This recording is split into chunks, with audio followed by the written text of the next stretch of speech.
Trùng máu. Yếu ơi, trùng máu sạch cứu ơi. Trùng máu đang chạy là hú sân à.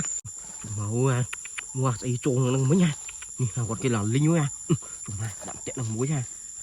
Tạo thế chứ không à. Trùng máu bà ơi. Trùng máu nhộn chu rồi. Trùng máu một sạch người chanh mỏ à. Khánh ớt cổ mới nha. Đã trùng máu đầu cái lươn này muối sân rồi. Trọng bệnh hồn với à. Trùng máu đậm là người sân à. Trùng nhiên sạch người chanh mỏ à. Mà bà nuôi phải bua này mà bà nuôi bà nè chả sao nuôi mà muốn sạt một chảy mau bà nuôi